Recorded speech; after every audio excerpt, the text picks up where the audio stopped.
오늘 더불어민주당과 정부는 유치원 공공성 강화 방안 당정 협의를 갖고 유아교육이 나아갈 방향에 대해 논의하였습니다. 당과 정부는 유치원 공공성 강화와 모든 유아에 대한 양질의 유아교육을 제공하기 위해 다음과 같은 내용들을 마련하여 추진할 필요가 있다는 데 인식을 같이 하였습니다. 문재인 정부의 국정과제인 유아교육에 대한 국가 책임 확대와 사립유치원의 공공성 강화를 위해 정책 역량을 집중하기로 하였습니다. 민주당에서는 국민 걱정을 덜어드리기 위해 사립유치원의 공공성 강화를 위한 법안인 비리유치원 근절 3법을 당론으로 채택하여 제출하였고, 이를 신속히 통과시킬 수 있도록 최선을 다하겠습니다. 이번 대책 발표 이후 후속 대응책을 적극적으로 챙겨 나가겠습니다. 당 정이 함께 추진하기로 한 대책 중 먼저 유아학습권 보장을 위해 즉시 추진해야 할 방안의 주요 내용은 다음과 같습니다. 첫째, 현재 사립유치원 단체를 중심으로 일부 지역에서 휴원을 하겠다는 움직임이 감지되고 있어 학부모님들이 불안해하고 있습니다. 이제까지는 유치원의 일방적 폐원 통보 시 제재 규정이 없어 주변에 마땅한 시설이 없는 경우 학부모님들은 발만 동동 구를 수밖에 없었습니다. 이런 부조리한 상황이 일어나는 것을 방지하기에 근본 대책에는 법 개정을 통한 교육감의 운영 개시 명령권, 명령 불이행 시 학급 정원 감축 등 행정처분, 불이행자에 대한 벌칙 등 제재 규정을 마련하겠습니다. 사립유치원 단체가 우리 아이들을 볼모로 실력 행사를 하고 학부모님들을 불안하게 만들고 아이들의 학습권을 위태롭게 하는 일은 앞으로 일어나서도 안 되며 당과 정부는 이를 좌시하지 않을 것입니다. 둘째, 문재인 정부의 국정과제인 국공립 유치원 40% 조기 달성에 박차를 가하겠습니다. 당초 2019년 예정이었던 국공립 유치원 500개 학급 신증설 목표를 그 2배 수준인 1000학급 신증설로 조정하고 이를 위한 예산을 추가로 확보하겠습니다. 그 외 공영형, 매입형, 장기 임대형 등 다양한 방식의 국공립 유치원 확대 방안을 강구하겠습니다. 셋째, 유치원의 회계 투명성 확보 부분입니다. 올해부터 실무연수, 장비 구축 등 준비 기간을 거쳐 2019년도 내년에는 일정 규모 이상 유치원에 대해 국공립학교에 적용되는 국가 회계 시스템인 에듀파인을 우선 적용하고 2020년에는 모든 유치원이 에듀파인을 사용하도록 하였습니다. 제도 정착을 위해서 교육, 컨설팅 등 필요한 절차를 함께 추진할 예정입니다. 넷째, 사립유치원의 질 관리를 위한 설립자 결격사유 신설 및 원장 자격 기준을 강화하는 부분입니다. 현재 유아교육법상 미비한 설립자 결격 사유를 신설하고 유치원 원장 자격의 인정 기준을 강화함과 동시에 시도교육청의 원장 자격 검정 심의도 강화하도록 하였습니다. 다섯째, 사립유치원의 법인화 방향입니다. 현재 유치원은 초, 중, 고등학교와 달리 학교 법인뿐만 아니라 개인도 설립이 가능합니다. 이 부분 제도 개선을 통해 개인이 운영하는 유치원을 점차 법인화할 수 있도록 추진하고, 향후 신설되는 유치원은 비영리법인 또는 학교 법인만이 설립하는 것을 원칙으로 하겠습니다. 개인 신규 설립을 제한하는 방법과 절차에 대해서는 차후 다시 논의를 거쳐 결정할 예정입니다. 앞으로의 유아교육 정책 방향은 이상의 핵심 방안을 포함하여 일관된 방향성을 가지고 추진될 것이며, 이는 우리 아이들의 출발선에서의 공정한 교육 기회를 보장하고 문재인 정부의 국정과제인 유아교육에 대한 국가 책임 확대 기조 아래 추진되는 것임을 말씀드립니다. 이후 세부 과제는 유은혜 부총리께서 설명해 주시겠습니다. 당정이 함께 논의해서 마련한 유치원 공공성 강화 방안에 대해서 말씀드리겠습니다. 먼저 유아의 학습권을 보장하고 사립유치원의 관리 감독을 강화하기 위한 과제로 정부에서 즉각적으로 추진할 내용입니다. 일방적인 폐원 통보가 발생할 경우 유아의 학습권 보호를 위해서 교육청별 위기상황 지원 체제를 구축하고 필요시 현장 지원단을 급파하여 정상화를 지원하겠습니다.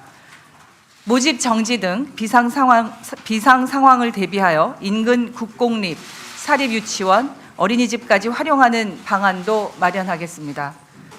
공립유치원이 긴급하게 필요할 시에는 유치원 시설 확보 및 운영을 위한 필요 예산으로 예비비를 확보하는 방안도 검토하고 있습니다. 개별 유치원의 모집 중지 등에 대해서도 행정처분을 포함하여 엄정 대응하겠습니다. 사립유치원 단체가 개별 유치원에게 집단 휴원, 모집 정지 등을 강제할 경우에는 공정거래법 제26조에 의해서 공정위의 조사와 엄중한 제재를 받게 됩니다. 향후 유아교육법 개정을 통해 교육감의 운영 개시 명령 및 거부시 정원 감축 등 행정처분과 불이행자에 대한 벌칙 규정을 마련할 계획입니다. 유치원 관리 감독 강화를 위해서 유치원 감사 결과에 대해 시정 여부를 확인하여 공개하고 향후 실시될 상시 감사에 대해서도 투명하게 공개하여 학부모의 알 권리를 보장하겠습니다. 또한 고액 대형 유치원을 우선 감사하고 비리 신고 센터를 운영해서 학부모가 안심하고 보낼 수 있는 유치원을 만들 수 있도록 하겠습니다. 두 번째, 국정과제인 국공립 유치원 40%를 조기에 달성하도록 하고 국공립 유치원의 운영 형태를 다양하게 해서 국공립 유치원을 신속하게 확대해 나가겠습니다. 먼저 내년 운영이 예정된 500학급 외에 추가로 500학급을 더 확보해서 학부모님들의 국공립 유치원 확대에 대한 갈증을 해소해 나가겠습니다.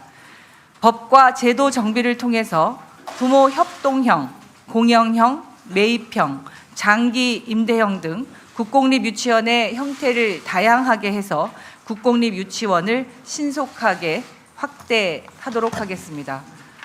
또한 유치원의 학교 정체성 강화를 위해서 사립유치원의 법인화 정책을 지향할 것입니다. 규정 개정과 재정 지원을 통해 사인 유치원의 학교법인 전환을 유도하면서 추가적으로 개인 신규 설립 제한 원칙을 검토할 예정입니다. 그 외에 인구가 유입되는 택지 지구 등에 대해서는 공립 설립 의무를 확대하고 유치원을 학교용지법 적용 대상에 포함해서 향후 유치원 용지에는 공립 유치원을 신설한다는 원칙을 완성하겠습니다. 셋째, 유치원 운영의 민주성을 확보하기 위한 학부모 참여를 강화하겠습니다. 유치원 설립자의 운영을 견제하고 운영의 학부모 의견이 충분히 반영될 수 있도록 사립유치원 운영위원회의 역할을 강화하고 학부모 알 권리 보장을 위해 예결산서 상세화 등 정보 공시를 내실화하겠습니다. 학부모님들의 호응도가 높은 급식, 건강, 안전관리 분야 책임을 강화해서 학부모 안심유치원도 2020년부터는 전국적으로 확대할 계획입니다. 넷째, 사립유치원의 투명한 회계 운영을 위해 마련한 과제들입니다. 국가관리 회계 시스템인 에듀파인을 단계적으로 도입해서 19년에는 일정 규모 이상의 유치원 및 희망 유치원에 한해 우선 적용하고 2020년부터는 모든 유치원 사용을 의무화합니다. 이를 위해 관련 법령 개정을 즉각 추진하며 행정 인력 확보가 어려운 영세 유치원 중심으로 국공립 수준의 역량 강화를 위한 종합 컨설팅을 확대 강화하고 필요할 경우에는 운영비를 지원할 것입니다. 학부모에게 지원되는 누리과정 지원금도 보조금으로 전환하는 등 법령 개정을 통해 유치원 회계의 교육 목적 외의 사용에 대한 처벌을 강화하겠습니다.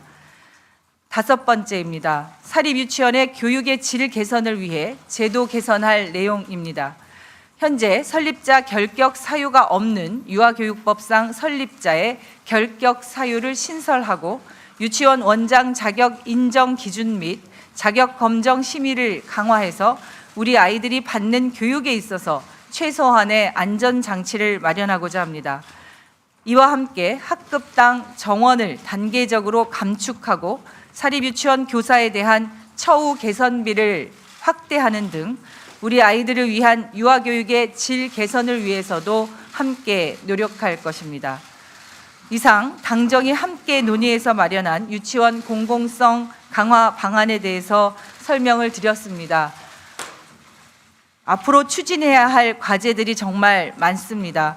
함께 고민하고 의견을 모아주신 의원님들께서 해당 대책에 포함되어 있는 법안들이 이번 정기국회 회기에 통과될 수 있도록 해주실 것이라 믿으며 정부에서는 해야 할 과제들을 전력을 다해서 챙겨 나가도록 하겠습니다. 당정은 이번 대책을 통해서 사립유치원의 비리 행위에 대해서는 무관용의 원칙으로 단호하게 대응하고 국민 세금으로 지원되는 예산이 온전히 우리 아이들을 위해서만 쓰일 수 있도록 엄정 관리하고 국정과제인 국공립 유치원 40% 확대를 조기에 달성하기 위해 필요한 예산, 제도 개선과 법령 개정을 최대한 신속히 지원한다는 기본 원칙을 마련하였습니다.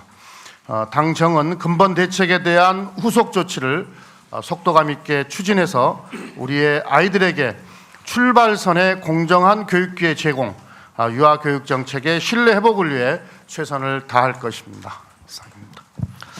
예, 부총리님, 정책위장님 수고하셨습니다. 교육위에서는 10월 22일 날 당론으로 발의된 법안에 대해서 최대한 빨리 신속하게 처리할 것을 말씀드리고요. 이 문제에 대해서는 야당에서도 특별한 이견이 없는 것으로 보이기 때문에 신속하게 처리될 것을 기대하고 있습니다. 그러면 혹시 간단하게 그 질의응답 부총리님하고 정치기장님 질의응답을 간단 한두 분 정도 받고요. 그리고 나서 구체적인 질의응답은 담당 국장으로 하여금 하도록 하겠습니다.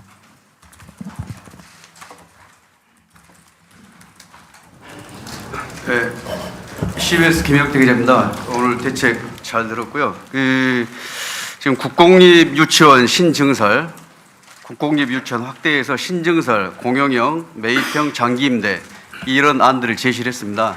근데 제가 그 취재를 통해서 일선 그 시도교육청이나 전문가들 그 얘기를 통해 들은 바로는 다른 현실적인 3가지 방안이 제시가 됐는데요. 그에 대해서 검토하고 계신지 여쭤보고 싶은데요. 첫째는 일단 그 국공립 신증설 한다 하더라도 일단 뭐 사립 유치원이나 뭐 그 정치인들 반대로 해가지고 못 하고 있는 거 이건 다 아는 사실이고요. 근데 그게 예산까지 확보가 돼가지고 그 추진이 된다 하더라도 학교장이 학부모의 말을 학부모의 그 명분을 빌어가지고 이렇게 반대하는 경우가 있습니다. 경기도 지석초등학교인데요. 90억 예산이 확보가 돼가지고 추진이 됐습니다. 근데 학교장이 학교 운영위원회에서 우리 학교에 무슨 유치원이냐, 우리 체면이 떨어진다. 그래서 그런 말도 안 되는 이유를 들어가지고 지금 지연되고 있습니다. 그거 한번 살펴봐 주시고요. 그래서 그 추진된다 하더라도 묘한 이유로 이렇게 지연되는 경우가 어떻게 방지할 수 있는지. 좀 짧게 좀 해주세요. 네, 그래요. 그 두 번째는 초중고 사립학교 이것을 유유교실을 이용한 임대로 활용하는 방안, 이게 현실적인 방안이다. 이런 제안이 있는데 거기에 대한 검토가 있는지 여쭤보고 싶고요. 세 번째는 그 초등학교 병설이 사실 2, 3학급 규모에 불과합니다. 그런데 그 6, 7학급 규모라 하더라도 독립형 단설 유치원이 안 되고 있어요. 그래서 일단 독립형 단설 유치원을 확대하는 것이 시급하다. 그래서 유유교실을 활용해서 이 그 원장과 원감, 그다음에 교사 규모를 갖춘 그런 독립형 단설 유치원을 확대하는 게 필요한데 사립 유치원의 반발에 의해서 이게 확대가 안 되고 있다. 이런 여론이거든요. 이에 대한 검토도 하고 계시는지 여쭤보고 싶습니다.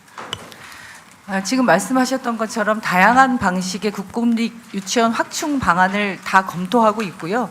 이 부분은 시도 교육청별로 현장 상황이 또 실태가 조금씩 다르기 때문에 그 지역의 특성과 또 그 지역에서 가능한 우선순위 방안들부터 시도교육감님들과 신속하게 협의해서 추진해 나갈 계획이고요. 제가 학부모님들 만났을 때 가장 강력하게 많이 요청했던 것이 국공립 유치원 많이 만들어달라 이런 것이었습니다. 그래서 이번 대책에 지금 40%의 목표를 좀 더 조기 달성하도록 강력하게 예비비까지 검토해서 예산을 확보하고 그리고 방금 말씀드렸던 것처럼 지금 다양한 방식의 단설 유치원이 가장 좋지만 신속하게 만들 수 있는 또 지역별 시도 교육감들의 계획까지를 포함해서 검토해서 실현 가능한 방안들을 신속히 강구하도록 하겠습니다. 하나만 말씀드릴게요. 방금 말씀하셨던 국공립 신증설 하는 데 있어서 여러 가지 장애가 있는 거 아니냐 이런 말씀을 하셨는데 어쨌든 이런